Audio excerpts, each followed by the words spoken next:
બાપ આ ભજન જે ગાયું એ ખરેખર વાસ્તવિક નથી, આ તો માત્ર વિનોદ માટે આ ભજન ગાયું છે, કવિની કલ્પના છે. પણ આ કજિયો વાસ્તવિક છે. ઘરના આંગણે પાર્વતીના પુત્ર શ્રી ગણેશ અને ભગવાનના પુત્ર સમાન ગણોનું યુદ્ધ થઈ રહ્યું છે. બ્રહ્મા વિષ્ણુ પૂછે છે કે પ્રભુ આ શું છે? ત્યારે ભગવાન કહે છે કે જુઓ ને, મારા ઘરના દરવાજે એક છોકરો ઊભો છે અને એ છોકરો મારા પ્રવેશને, મારા ઘરમાં પ્રવેશ કરતા રોકે છે. મને જાઓ એને જેને કંઈક સમજાવો. બ્રહ્મા કહે છે, મનોમન કહે છે કે હું જગતનો સ્રષ્ટા છું, મારા સમાન બીજું કોણ છે આ જગતમાં? જો મહાદેવના ઘરમાં આ થાય છે ને તો મારું કામ પડ્યું, હું જાઉં છું. હું જાય ને એટલે બધું આનું સારું થઈ જાય. આપણે નથી કહેતા હું નતો ને નકર બધું થઈ જાય, હું આવ્યો ને તે બધું થયું.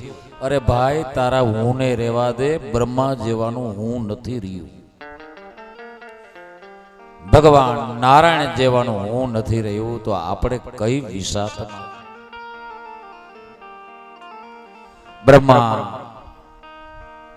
સમજાવવા જાય છે ગણેશને, એ છોકરા તું મને ઓળખે છે? હું જગતનો દાદો, હું જગતનો પિતામહ, સૃષ્ટિ કરતા બ્રહ્મા. છોકરા, તને ખબર નથી કે તું શું કરી રહ્યો છે. પોતાના ઘરમાં જતા તું મહાદેવને રોકે છે. છોકરા, તું જાણતો નથી એ મહાદેવ કોણ છે. છોકરા, તને ખબર નથી હું કોણ છું. બ્રહ્માજીના ગર્વયુક્ત વચન સાંભળી ગણેશજીએ ઠેકડો માર્યો. એ બુઢા બ્રહ્માજી, ઓળખું છું. ઠેકડો મારી, કૂદકો મારીને બ્રહ્માજીની દાઢી પકડી લીધી છે. હવે દાઢી ખેંચાણી, બ્રહ્માના આંખમાં પાણી આવ્યું છે. છોકરા, આટલી વારમાં બ્રહ્માજી જે મૂછું મરડતા હતા એ કેવા લાગે, હું બ્રાહ્મણ છું, મને છોડી દે.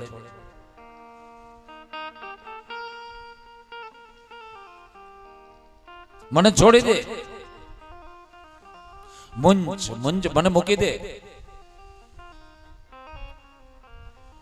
ગણેશ બ્રહ્માની પકડેલી દાઢી છોડતા નથી.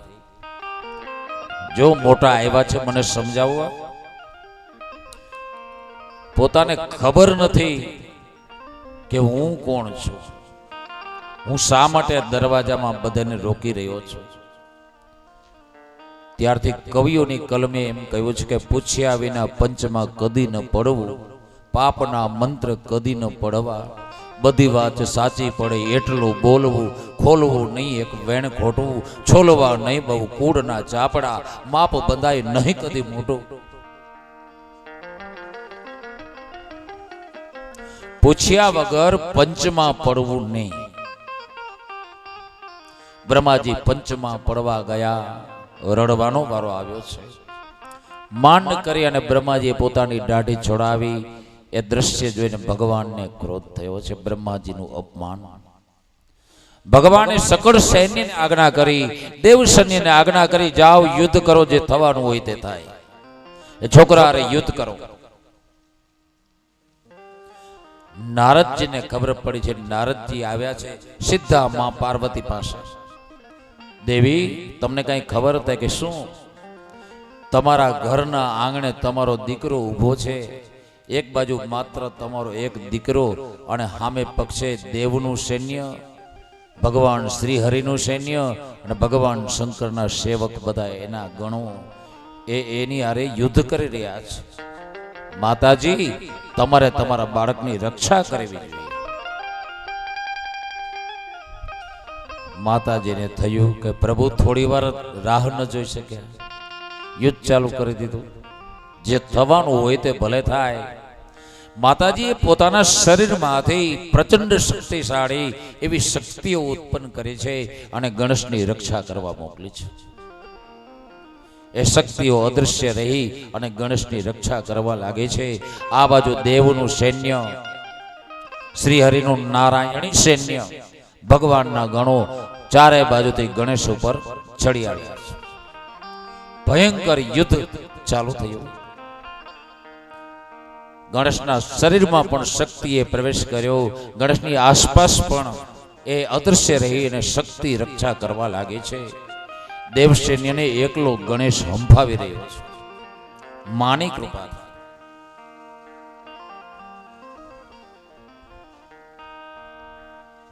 એ સમયે નારદજી ભગવાન શંકર પાસે આવ્યા છે.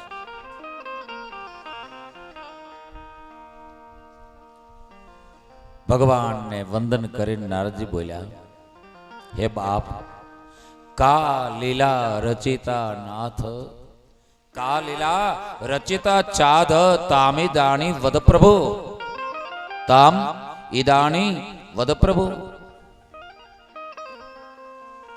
એ પ્રભુ, તમારી આ કયા પ્રકારની લીલા છે? 15મા અધ્યાયમાં છે એ શબ્દો.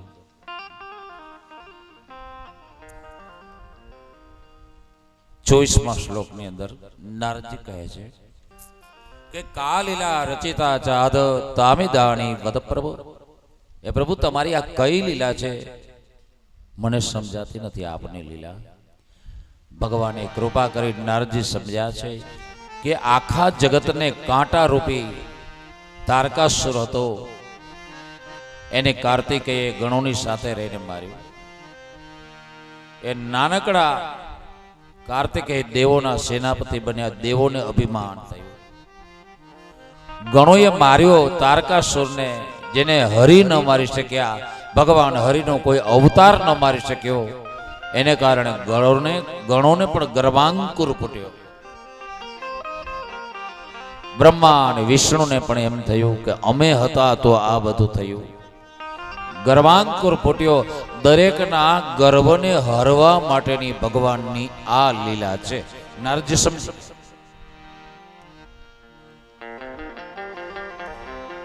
વિષ્ણુ ભગવાન પણ યુદ્ધ કરવા લાગ્યા છે. સાર્જંગ નામના ધનુષ્યમાંથી, નંદકનાનની તલવારથી, પોતાની ગદાથી શ્રીહરિ યુદ્ધ કરે છે. તો ભગવાન હરિના બધા જ હથિયારો ગણેશની ઉપર કઈ અસર ઉપજાવી શકતા નથી. હરિ નારાયણે જાણ્યું કે આ છોકરાને જીતી શકાય એમ નથી. શું કરવું? ભગવાન પોતે મારે ને તો જ મરે, બાકી આ છોકરું મરશે.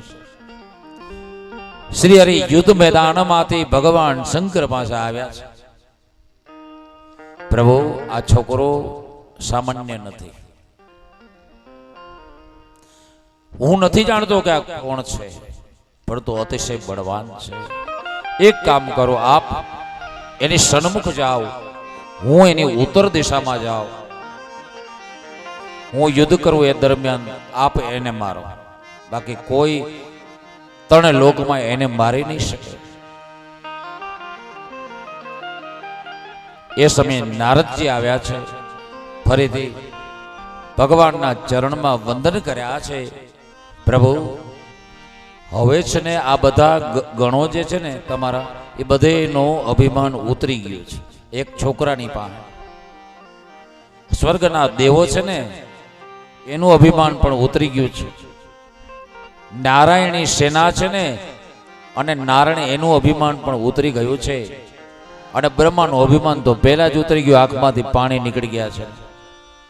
માટે આપ હવે આ છોકરાને રમાડો નહીં, અને તમારા ભક્ત ગણો છે, દેવોને, ગણોને, નારાયણને, બ્રહ્માને પણ હવે આપ પ્રોત્સાહન આપો, આગળ વધારો. આમ નારદજીએ પરમાત્માના ચરણોમાં પ્રાર્થના કરી.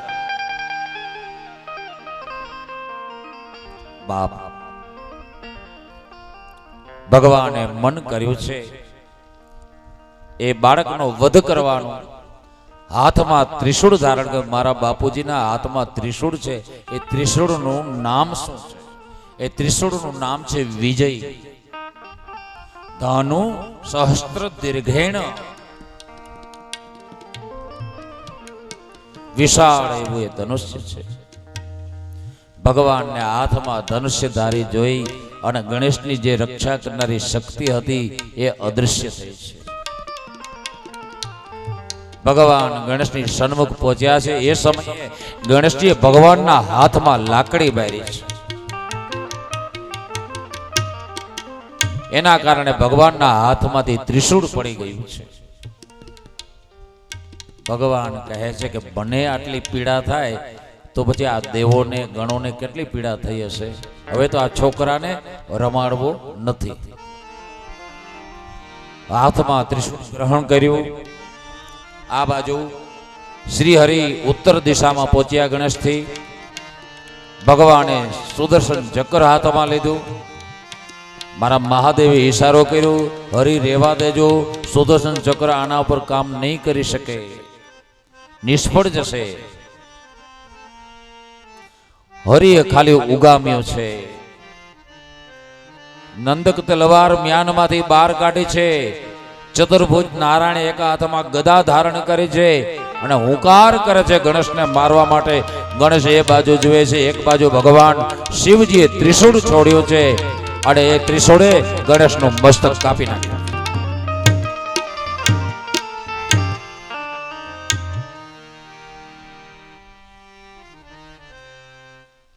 ત્વયા કૃત્વા મહાલીલાં ગણગર્વોપહારિતઃ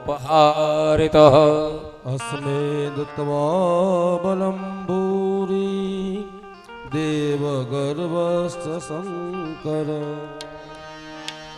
ભગવાન શિવજીએ આ રીતે ગણોના ગર્વને દૂર કર્યો, દેવોના ગર્વને દૂર કર્યો અને ત્યારબાદ દેવોને પણ ગણેશનો વધ કરી અને શ્રેય આપ્યું. જ્યારે ગણેશનું મસ્તક કપાયું ત્યારે બધું સૈન્ય શાંત થયું. એ બધા દેવો ગણો બધા સુખ પામ્યા.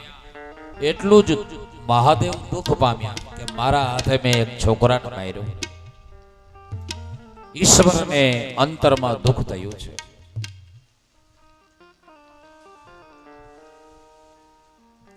આ બાજુ માતાજીને જાણ થઈ કે બધા દેવોએ મળીને મારા પુત્રનો નાશ કર્યો છે. માતાજીએ અતિશય કોપ ધારણ કર્યો છે. વિકરાળ સ્વરૂપ મહાકાળી રૂપ લીધું છે અને પોતાની સાથે ચામુંડા, મુંડ મર્દિની, ભદ્રકાળી, કપાલિની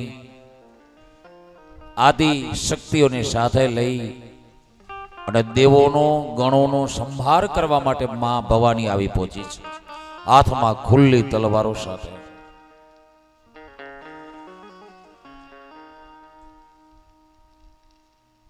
માતાજીએ જ્યારે પગ મૂક્યો કૈલાસના ઘરમાંથી બહાર, ત્યારે ધડ ધડ ધડ ધડ નગારા વાગે.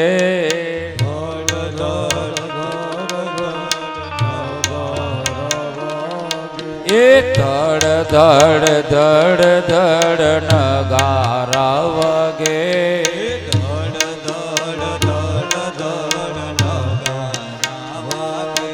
એ સુતા લોકડિયા જાગે રે અંબિકા ભલે પધાર્યા.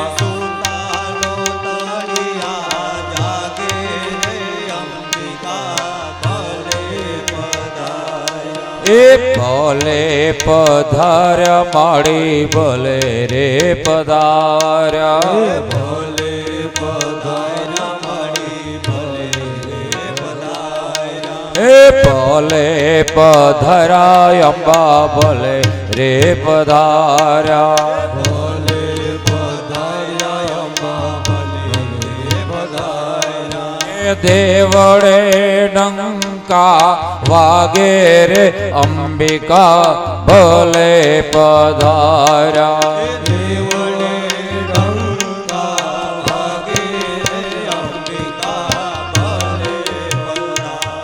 એ 64 જોગણીની સેના છે સાથે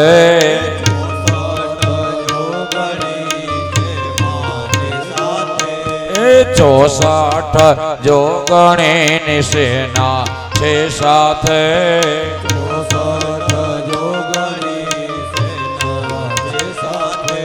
એ ખુલ્લા ખડગ એના હાથે રે અંબિકા ભલે પધાર્યા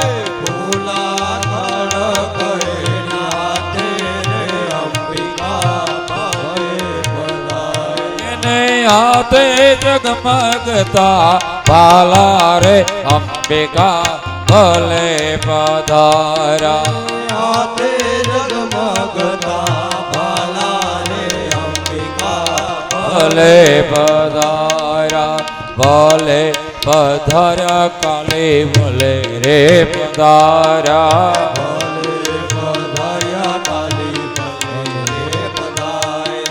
સુતાયેલા કોક હવે જાગે રે અંબિકા ભલે પધાર્યા સુતેલા લોક હવે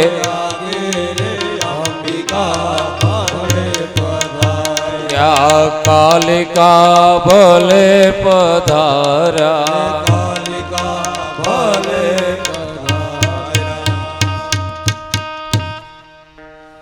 માતાજીઓ સેનાને સાથે લઈ ખુલ્લી તલવાર હાથમાં લઈ ગણોને દેવોને બ્રહ્માને વિષ્ણુને પોતાનાને પારકાને દરેકને મારવા તૈયાર થઈ છે દેવતાઓએ જોઈને ધ્રુજવા લાગ્યા છે થર થર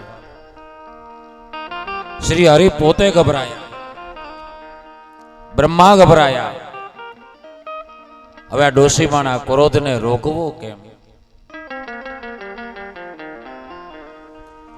બ્રહ્મા શ્રી હરિ નારાયણ અને ભગવાન શંકર અલગ જઈ અને મસલત કરવા લાગે કે હવે આનું શું કરવું આ દેવીનો કોપ શાંત કઈ રીતે થાય નારદને બોલાવ્યા છે નારદ પ્રભુની આજ્ઞા લઈને માં પાસે ગયા છે માં આપ આપના ક્રોધને શાંત કરો આમાં તમારા પોતાના છે ને એ બળી રહ્યા છે માં કહે છે કે મારો કોપ નારદ શાંત નહીં થાય હા શાંત થાય પણ એક શરત મારો મરેલો દીકરો જીવતો થાય ને તો અને જીવતો થાય અને બધેનો આગેવાન રહે કોઈ પણ દેવની પૂજા કરવી હોય તો પેલા મારા દીકરાની પૂજા કરે તો જ બીજાની પૂજાનું ફળ મળે જો મારા દીકરાનું પૂજન ન થાય મારા દીકરાનું સ્મરણ ન થાય તો એ સ્મરણ ફેલ જાય એ પૂજન ફેલ જાય આ જો નક્કી કરવામાં આવે અને દેવોના અધિપતિ તરીકે એનો અભિષેક કરવામાં આવે તો જ આ કોપ શાંત થાય બાકી નહીં તો પ્રલય થઈ જશે જાઓ કહી દે દેવને ભગવતીની આજ્ઞા લઈ નારદ આવ્યા છે ભગવાન પાસે બ્રહ્માને શ્રી હરિને ભગવાન શંકરને કહ્યું કે કોપ પામેલી કાલકાએ આ કહ્યું છે ભગવાન કહે છે બ્રહ્મા અને નારાયણ સામે જોયું આ કરવા જેવું છે હરિ કહે કે આ પ્રભુ કરવા જેવું છે તો જાઓ દેવદૂતોને બોલાવ્યા છે અહીંથી ઉત્તર દિશામાં જાઓ અને ઉત્તર દિશામાં જે કોઈ પ્રાણી પહેલા સામે મળે એના મસ્તકને તમે જલ્દી લાવો દેવદૂતો દોડ્યા છે ઉત્તર દિશામાં ગયા તો એમાં સામે એક દાંત વાળો હાથી મળ્યો પેલી પ્રથમ જે મળે એનું મસ્તક લાવવાનું કહ્યું હતું એટલે દેવતાઓ ના દૂતો જે છે એ હાથીનું મસ્તક કાપીને લાવ્યા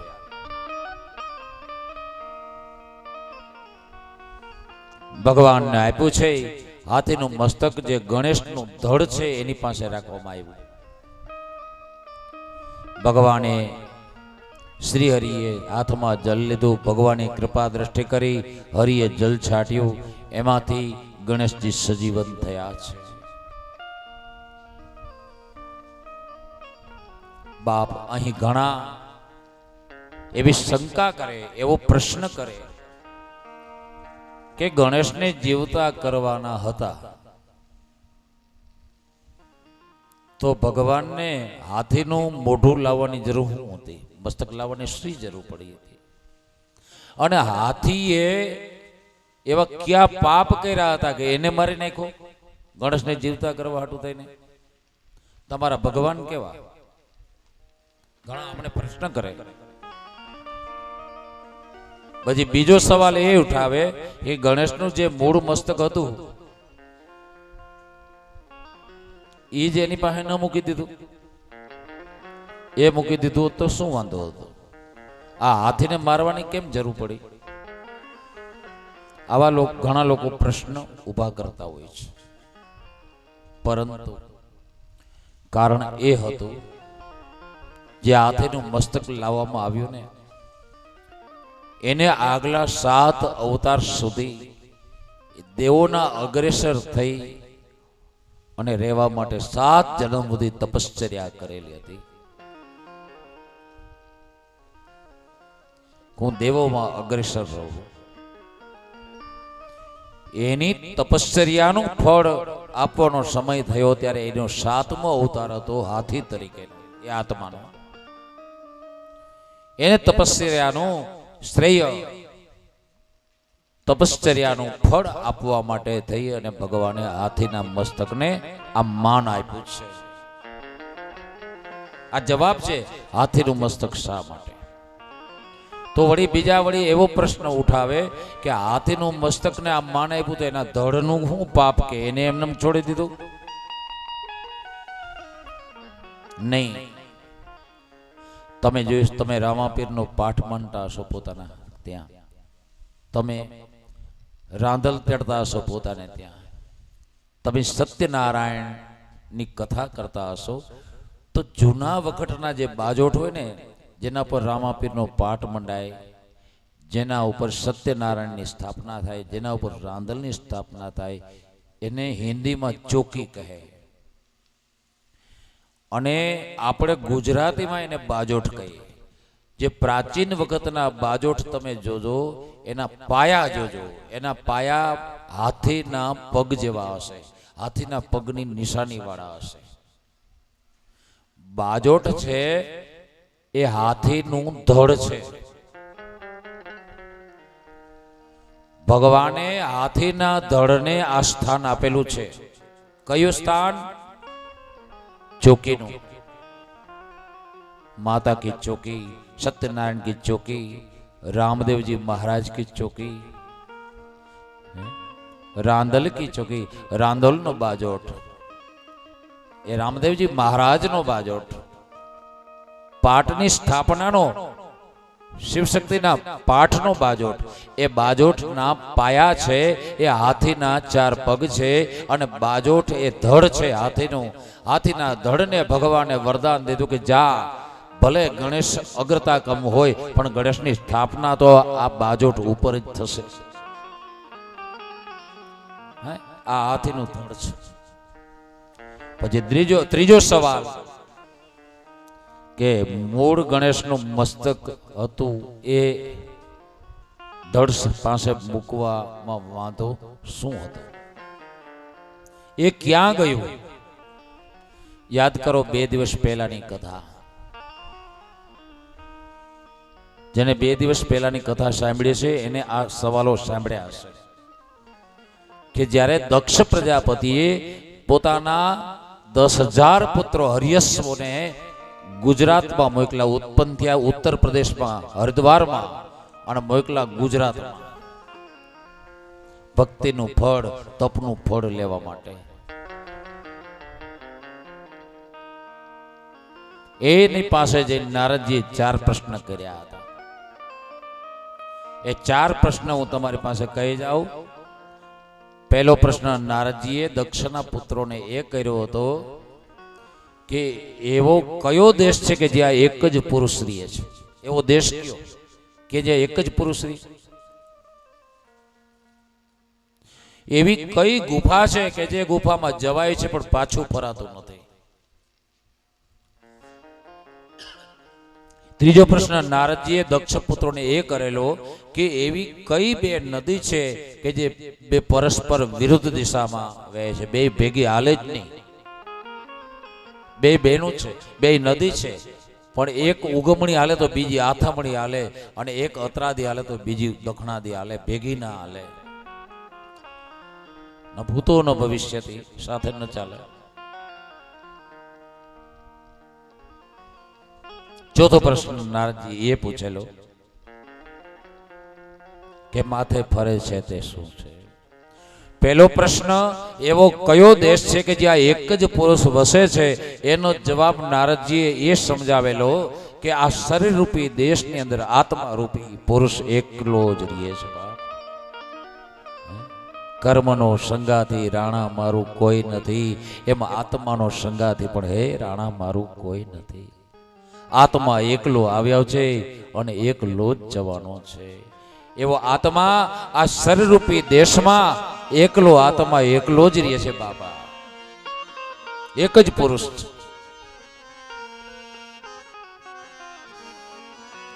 બીજો પ્રશ્ન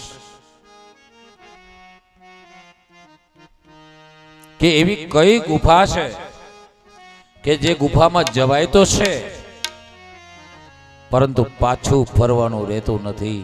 એવી ગુફા છે મારા પ્રભુના શ્રી ચરણો રૂપી ગુફા. બાપ આ જગતમાં ભજન કરી, સાધના કરી, ભક્તિ કરી અને જે મારા પ્રભુના ચરણો સુધી પહોંચ્યા છે ને એને પછી પાછું ફરવાનું રહેતું નથી. બાપ ભગવાનના ચરણ રૂપી ગુફામાં જે પહોંચી ગયા ને એને પછી પાછો ધક્કો ન ખાવો પડે.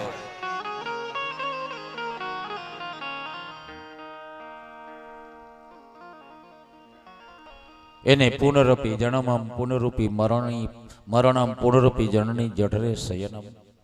વારે વારે જન્મવું મરવું, જન્મવું મરવું, જન્મવું મરવું, આ દુઃખ પામવું પડતું નથી, આ દુઃખ દેખવું પડતું નથી. એ તો અખંડ અવિનાશી નિજાનંદ, આત્માનંદ, પ્રેમાનંદ, પરમાનંદની પ્રાપ્તિ કરવાને માટે શિવ ચરણોમાં પહોંચી ગયા હોય છે. અને એવા પહોંચેલાને પાછું ફરવાનું રહેતું નથી. ટૂંકમાં શિવજીના શ્રી ચરણો રૂપી ગુફામાં જે પહોંચી જાય એ પછી પાછો ફરતો જ નથી. એમ ગણેશજીનું મસ્તક હતું ને, જે પેલા મૂળ મસ્તક એ શિવ ચરણ રૂપી ગુફાની અંદર પહોંચી ગયેલું, એ પછી પાછું ના આવે. બાપ આમ ગણેશજીના મસ્તક ક્યાં ગયું, ક્યાં ગયું, આવા પ્રશ્નો ઉભા કરનાર માટે આ જવાબ છે. બે પરસ્પર વિરુદ્ધ દિશામાં વહેનારી નદી, એક છે સંસારની આસક્તિ રૂપી નદી. સંસારમાં આસક્તિ, આ મારું, આ મારો દીકરો, આ મારી ઘરવાળી, આ મારો બાપ, આ મારો દીકરો, આ મારું મકાન, આ મારી ગાડી, આ મારી વાડી, આ મારી લાડી. બાપ આ જે આસક્તિ છે, આ બંધન છે, એ આસક્તિ રૂપી નદી અને જેને આપણે સંન્યાસ કહીએ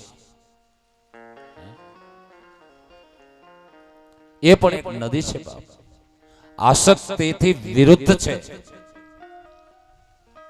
જેને કહેવાય વિરક્તિ. વિરક્તિ રૂપી નદી એ ઉત્તર તરફ વહેનારી છે, આસક્તિ રૂપી નદી એ દક્ષિણ તરફ વહેનારી છે. વિરક્તિ નામની નદી છે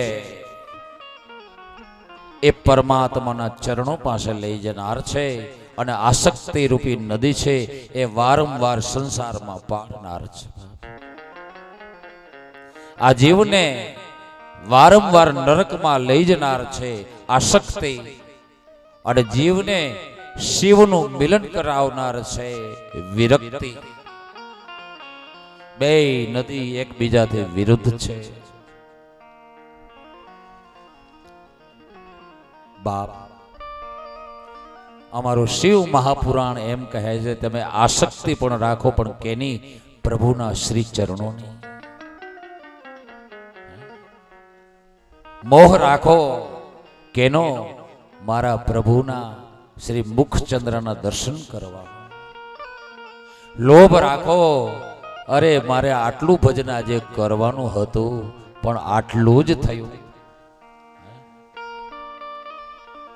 તો આ લોભ, તો આ મોહ, તો આસક્તિ તમને પરમાત્માની મુલાકાત કરાવનાર બની થઈ જશે. આમ ગણેશજી સજીવન થયા છે. ત્યારબાદ બધા ખુશ થયા છે. દેવી પણ શાંત થયા છે. શાંત બની ત્યાં આવ્યા છે. સભા પર આણે છે કૈલાસના શિખર ઉપર 33 કરોડ દેવતાઓ અને કરોડોની ખરબો શિવ ભક્તો છે. બાપ, દરેક દેવોની ભક્તોની સંખ્યા કરતા કરોડો ગુણી વધારે સંખ્યા હોય, ભક્તોની સંખ્યા વધારે હોય તો મારા મહાદેવના ભક્તોની છે. શિવ મહાપુરાણની અંદર તમે દ્રષ્ટિ કરો તો ખ્યાલ આવે કે મારા મહાદેવના કેટલા ભક્તો છે. અસંખ્ય. ત્યાં આજના ભણેલા ગણેલા ટોટલ પણ લગાવી ન શકે. 1000 આવે, પછી લાખ આવે, પછી કરોડ આવે, પછી 100 કરોડ આવે, પછી અરબ આવે, પછી 100 અરબ આવે, પછી ખરબ આવે, એ 100 ખરબ આવે, પછી મંડે જીભું અટકવા, સંખ્યાને શોધવા, પણ ન મળે. બાપ, મારા મહાદેવની ભક્તોની જે સંખ્યા છે એનો ટોટલ લાગી શકે એમ નથી. એ બધા ભક્તો ત્યાં આવ્યા છે. એ બધા ભક્તો 7 લોકની અંદર રહેનારા છે. 7 પાતાળમાં, 7 ઉપરના લોકમાં, એ બધા જ ત્યાં આવ્યા છે. સભા ભરાણી વિરાટ અને ગણેશજીનો એક સિંહાસન ઉપર બેસાડીને અભિષેક કરવામાં આવ્યો અને બધા જ દેવોની હાજરીમાં ભગવાન શંકર, ભગવાન શ્રી હરિ અને બ્રહ્માજી ગણેશજીને વરદાન આપે છે કે એ ગણેશ, આજથી માંડી અને જગતમાં પ્રથમ પૂજા તારી થશે. કોઈ પણ યજ્ઞ હશે, કોઈ પણ પૂજન હશે, કોઈ પણ ભજનનો પ્રારંભ હશે, સત્સંગનો પ્રારંભ હશે, કોઈ પણ શુભ કાર્યનો પ્રારંભ હશે તો પહેલા હે ગણેશ તારું નામ લેવામાં આવશે. જ્યાં સુધી તારું પૂજન કરવામાં નહીં આવે, જ્યાં સુધી તારું નામ લેવામાં નહીં આવે, જ્યાં સુધી તારું સ્મરણ કરવામાં નહીં આવે, જ્યાં સુધી ગણેશ બેસાડવામાં નહીં આવે, ત્યાં સુધી એ કાર્ય પૂર્ણ નહીં થાય. આમ ગણેશને વરદાન આપવામાં આવ્યું છે. ત્રણેય દેવોએ આપ્યું છે. માએ પણ આશીષ આપ્યા છે, પાર્વતીએ. ત્યારે બધા જ દેવો પણ પ્રસન્ન થયા અને દેવો પણ કહે છે કે બરાબર છે, બરાબર છે. ગણેશ આ સન્માનને યોગ્ય છે. અને ગણેશને નોતરું દેવા માંડ્યા બધા દેવો. હે ગણેશ, આપ મારા ઘેર આવજો. પલાણો દેવ કે મારા ઘેર આવજો. બધાએ દેવ 2 હાથ જોડી અને ગણેશને આમંત્રણ આપતા કહેવા લાગ્યા, આજ મારા આંગણિયા સુહાવો, વાલા ગણપતિ દાદા આવો.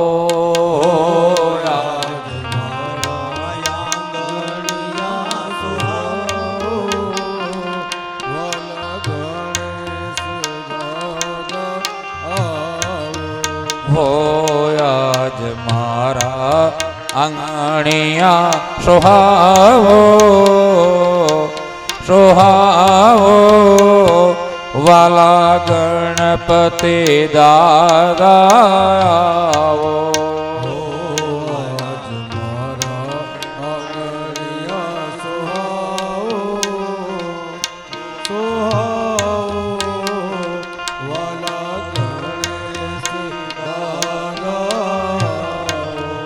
ઓ મને દેજો દર્શનનો લાવો, લાવો, વાલા ગણપતિ દાદા હો મને દર્શનનો લાવો વાલા ગણપતિ દાદા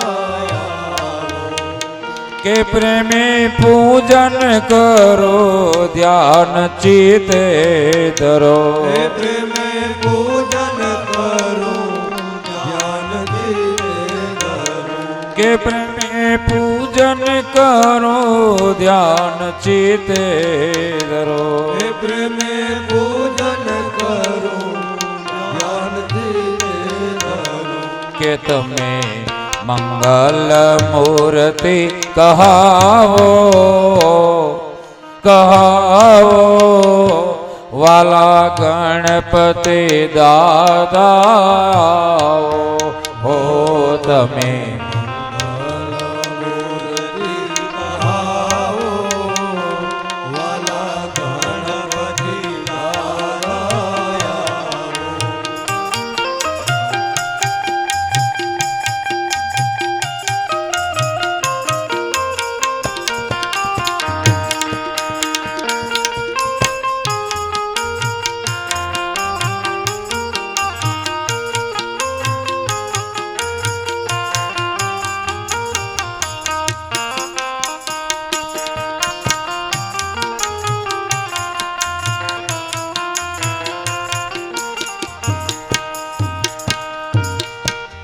કે રાખો ભરિયા ભંડાર એવો વરસાવો પ્યાર રાખો ભરિયા ભંડાર એવો વરસાવો પ્યાર એ રાખો ભરિયા ભંડાર એવો વરસાવો પ્યાર રાખો ભરિયા ભંડાર એવો વરસાવો પ્યાર કે આવી ભક્તોના હૈયા હર ખાવો હરખાવો આજ મારા આંગણિયામાં આવો ભક્તોના હૈયાર ખાઓ આજ મારા આંગણિયામાં ઓ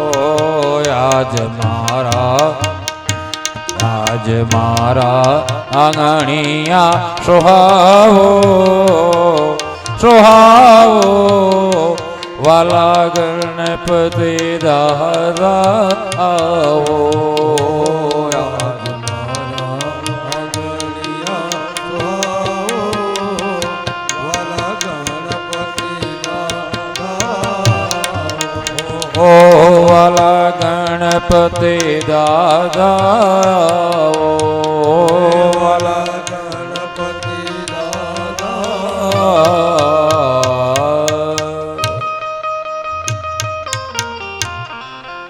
બાપ બધા દેવો આમંત્રણ આપવા લાગ્યા છે એ સમયે મારા મહાદેવ બોલ્યા છે દેવોની સભા શાંત થઈ છે પરમાત્માને સાંભળવા માટે એ સમયે પ્રભુ કહે છે કે ચતુર્થ્યો ત્વમ સમુત્પન્નો ભાદ્રે માસી ગણેશ્વર અસીતે તથા પક્ષી ચંદ્રસ્યોદયને શુભે પ્રથમે ચ તથાયામે गिरिजायाः सुदेतसः आविर्बभूवते रूपं तयस्मात् व्रतमुत्तमम् बाप મહાદેવ કહે છે હે ગણેશ ચતુર્થીઓ તો સમુત્પન્ને ભાદ્રી માસી ગણેશ્વર હે ગણેશ તારું જે પાર્વતીજીના ચિત્તે પ્રગટ થવું એ દિવસ હતો ભાદરવા મહિનાનો સુદ પક્ષ અને ચોથ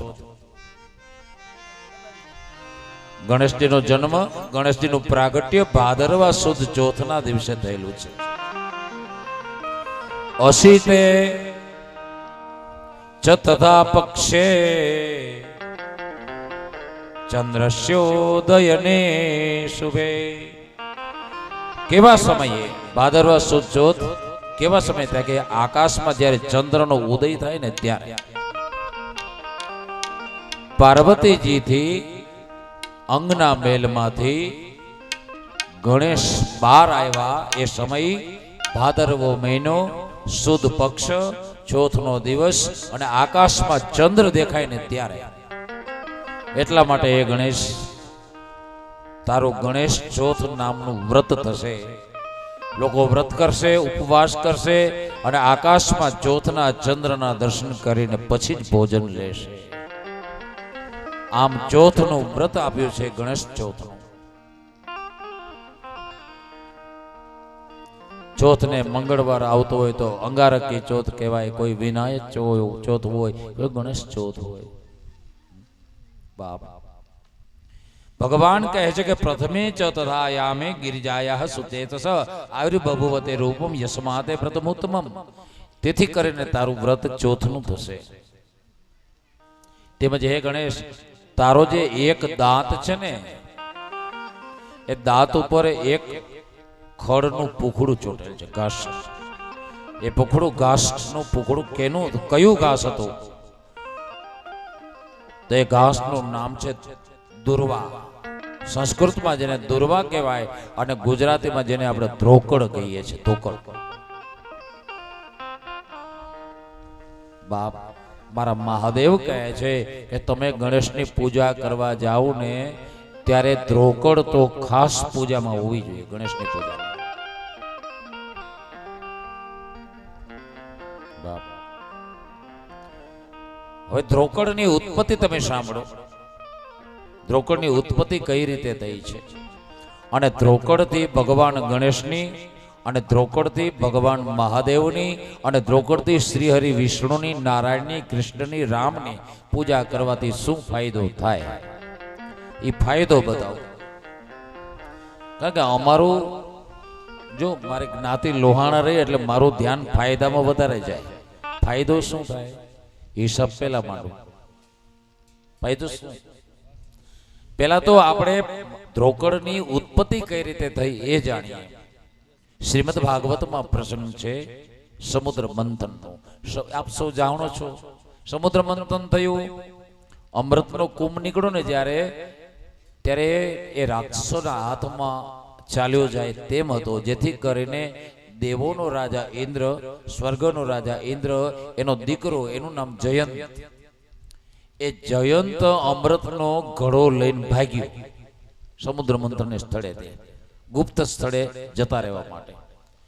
હવે ઘડો લઈને, અમૃતનો ઘડો લઈને ભાગ્યો તો એ ઘડો આપણા ભારત દેશમાં 4 જગ્યાએ છલકાઈ ગયો ને એના ટીપા પડી ગયા 4 જગ્યાએ અમૃતના.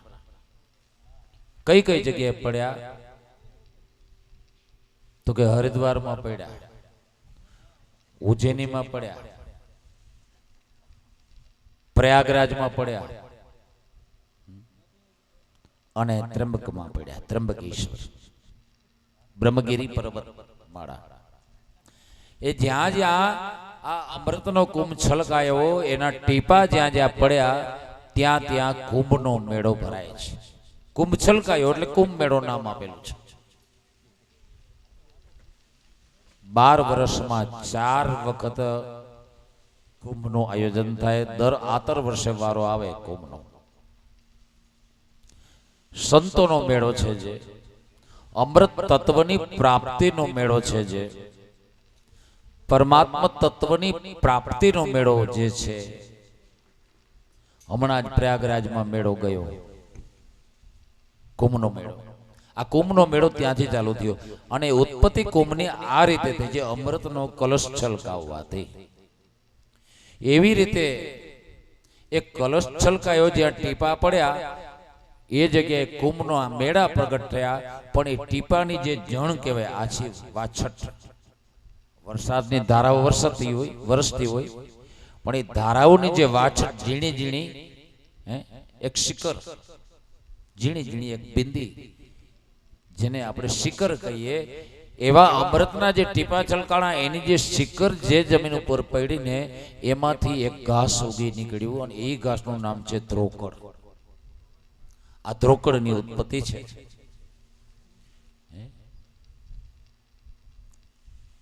અમૃતમાંથી ધ્રોકડની ઉત્પત્તિ થઈ છે. એ ધ્રોકડ ભગવાન કહે છે દુર્વે અમૃત સંપન્ના. દુર્વા એટલે ધ્રોકડ. દુર્વે અમૃત સંપન્ના સતમૂલા સતાંકુરા. દુર્વાના ધ્રોકડના છોડવાને તમે ઉપાડો પછી એના મૂળિયા ધોઈને મૂળિયાને ગણજો તો એની સંખ્યા કેટલી થશે? 100 ની. એક દુર્વા જમીનમાંથી કોટો ફૂટ્યો એ જે લાંબી લાંબી થતી જાય ને એ કોટાની સંખ્યા કેટલી થાય તમે ગણજો આગળ વધે ત્યારે એ કોટાની સંખ્યા પણ 100 થશે. આ એની નિશાની છે અમૃતમાંથી ઉત્પન્ન થવાની. દુર્વે અમૃત સંપન્ના સતમૂલા સતાંકુરા સતપાતક સંમંત્રી સતમાયુષ્ય વર્ધિની. શ્લોકમાં શું કીધું? દુર્વે અમૃત સંપન્ના સતમૂલા. સત એટલે સતમૂલા એટલે 100 મૂળવાળી. સતમૂલા સત અંકુરા 100 અંકુરવાળી. સતપાતક સંમંત્રી. સતપાતક 100 જાતના પાપોનો નાશ કરવા વાળી આ દુર્વા છે. એવી દુર્વા અમે ગણેશને અર્પણ કરીએ છીએ. આવા ભાવ સહિત ગણેશની પૂજા, એમાં ગણેશના ચોથના દિવસે તો ખાસ કરવી જોઈએ. બાપ, એ ધ્રોકડ કેટલી લેવી જોઈએ અને કેવડી લેવી જોઈએ એ બતાવી દો. ધ્રોકડની એ સળી લેવી જોઈએ પ્રાદેશિક માપની. પ્રાદેશિક માપ કહેવાય કે ને, જે અંગૂઠોને પેલી આંગળી આપણે પહોળી કરીએ એની વચ્ચેનું જે અંતર છે એને પ્રાદેશિક માપ કહેવાય. આ પ્રાદેશિક માપ છે. એટલા માપની 3 કાતરી વાળી સ્વચ્છ ચોખ્ખા પાણીથી ધોયેલી અને મૂળિયા વગરની 108 લેવી. તમે ગણેશના પૂજાપો ગમે એટલા લાડવા બનાવો, ગમે એટલું પૂજાપો લાવો, જ્યાં સુધી ધ્રોકડ એ પૂજાપામાં ન હોય ગણેશની પૂજામાં, ત્યાં સુધી એ પૂજા અધૂરી ગણાય છે. એ પૂજાપો અધૂરું ગણાય છે. ભગવાન કહે છે 108 ન મળે તો 21 મળવી જોઈએ. 21 ધ્રોકડ ચડાવે. આમ ધ્રોકડ. અને બીજું, હે ગણેશ, તારા મુખ ઉપર અત્યારે સિંદૂરનો દાગ દેખાય છે, માટે તારી પૂજાના દ્રવ્યોમાં સિંદૂર પણ કાયમ રહેશે. ગણેશને કરવાની પૂજામાં સિંદૂર પણ હોવો જોઈએ, સિંદૂર પણ લગાવવો જોઈએ. યો નિત્યમ શ્રદ્ધયા સાર્ધ પૂજામ ચેવ સ્વશક્તિતઃ કુર્યાત ગણેશાન સર્વકામ ફલાપ્તયે. બાપ, બીજો ગમે એટલો પૂજાપો હોય પણ ધ્રોકડ, સિંદૂર અને ગોળ અને ઘી યુક્ત ઘઉંનું નૈવેદ્ય હોવું જોઈએ. એટલે કે લાપસી, લાડુ ગમે તે, પછી ભલે મેવા મીઠાઈ ગમે એટલી ધારો પણ આ નૈવેદ્ય હોવું જોઈએ. ગોળ ઘી યુક્ત ઘઉંનું નૈવેદ્ય. આમ ભગવાને ગણેશજીને સર્વ લોકોનો અધિપતિ પદની પદવી અર્પણ કરી છે. બધા દેવોએ પણ વરદાન આપ્યા કે હે ગણેશ, આજથી માંડીને હવે તમારા પહેલા જો અમારી કોઈ પૂજા કરશે તો એ પૂજન કરનારને પૂજાનું ફળ નહીં મળે. એટલે પૂજનની પહેલા પ્રથમ પૂજા ગણપતિની કરવી જોઈએ. ઘણા એવો પ્રશ્ન કરે અમને કે ભગવાન શંકરના લગ્ન થયા ત્યારે ગણપતિની સ્થાપના કઈ રીતે? લે બાપ, એ ગણપતિની સ્થાપના નથી કરી, ગુણપતિની કરી હતી. ગુણપતિ અને ગણેશ અલગ છે. ગણેશ એટલે માં ભગવતી પાર્વતીનો પુત્ર અને ગણોનો ઈશ્વર, અને ગુણપતિ એટલે ગુણોનો ઈશ્વર. ગુણ એટલે સત્વગુણ, રજોગુણ અને તમોગુણ. 3 ગુણથી જે પર છે, સદાશિવ, પરશિવ, નિરંજન, નિરાકાર, તે ભગવાન શંકર અને પાર્વતીના લગ્નમાં એ નિરંજન નિરાકારના પ્રતીકની સ્થાપના કરવામાં આવી હતી. એ ગુણોના સ્વામીની સ્થાપના કરવામાં આવેલી હતી. આ છે આમ ગણેશનો મહિમા થયો છે. બધા જ દેવો શિવ પાર્વતીને વંદન કરી ગણેશને આમંત્રણ આપી, કાર્તિકેયને આમંત્રણ આપી પોતપોતાના ધામમાં ગયા. બધું મંગલમય બન્યું. ભગવાન શિવ અને પાર્વતીના પરિવારમાં કરોડો ને અરબો ગણો છે, પણ 2 પુત્રોની વૃદ્ધિ થઈ છે.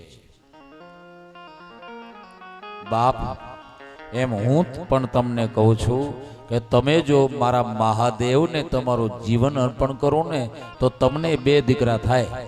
લ્યો, 2 દીકરા થાય. તમને પણ 2 પુત્રોની પ્રાપ્તિ થાય.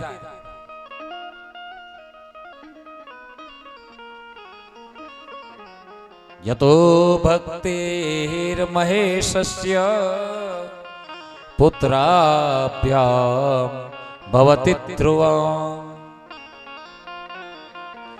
બાપ, મારા મહાદેવની જે ભક્તિ કરે ને અતો ભક્તિ મહેશસ્ય, યતો ભક્તિ મહેશસ્ય, મારા પરમાત્મા, મારા ધણી, મારા સ્વામી શિવનું જે ભજન કરે, એની જે ભક્તિ કરે, એને ઘેર 2 દીકરા આવે. યતો ભક્તિર મહેશસ્ય પુત્રાભ્યા ભવતિ ધ્રુવમ. ચોક્કસ થાય.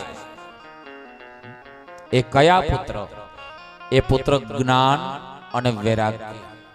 સાચું જ્ઞાન, આત્માને ઓળખવાનું જ્ઞાન, પરમાત્માને ઓળખવાનું જ્ઞાન અને સાચો વૈરાગ્ય. માત્ર કપડાનો નહીં, માત્ર આનો નહીં, આનો નહીં, આનો નહીં. સાચા અર્થમાં જેને વૈરાગ્ય કહેવાય. મન જ ન થાય, સંસારની માયા ઉપર મન છૂટી જાય, મન પાછું હટી જાય, એ સાચો વૈરાગ્ય છે. બાપ, આ રીતે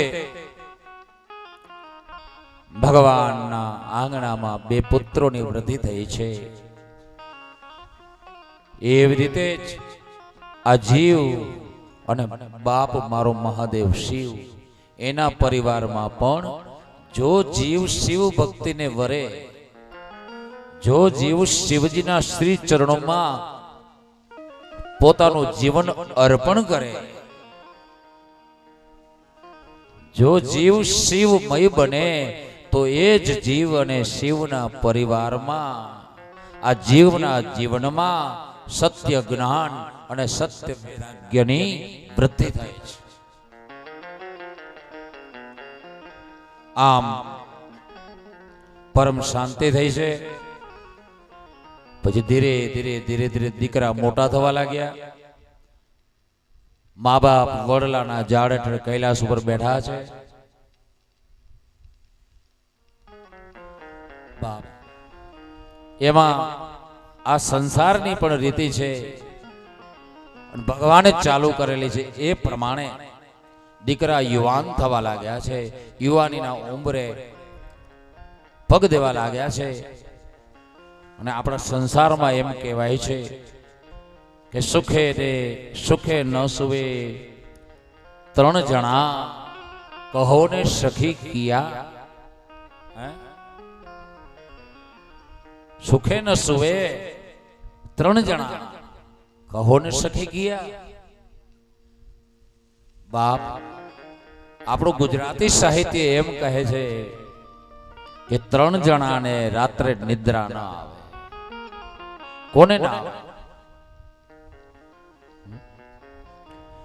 પ્રીતવ છોયા બહુરણા ખટકે વેર હયા.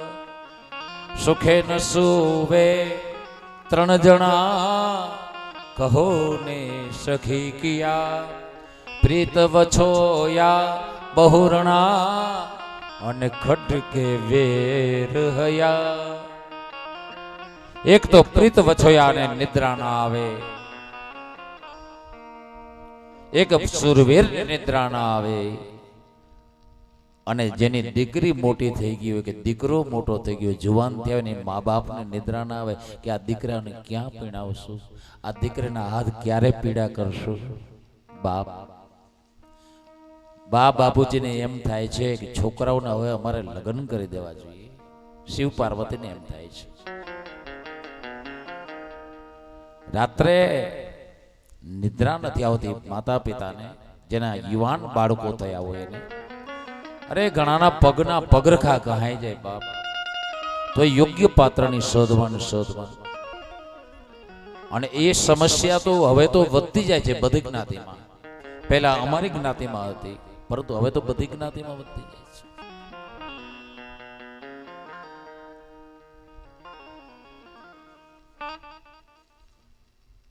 પોતાને ઘેર કઈ હોય કે ન હોય, પણ જેને દીકરી આપવી છે એને કઈ બિઝનેસ જોઈએ છે, એને ભણેલ ગણેલ જોઈએ છે, એને સિટી જોઈએ છે, અને ખેતી જોઈએ છે, બધું જોઈએ છે. બધું તો ક્યાંથી મેળ પડે બાબા? કંઈક બાંધછોડ કરતા શીખવું જોઈએ. યોગ્ય પાત્રને શોધી અને દીકરી આપવી જોઈએ.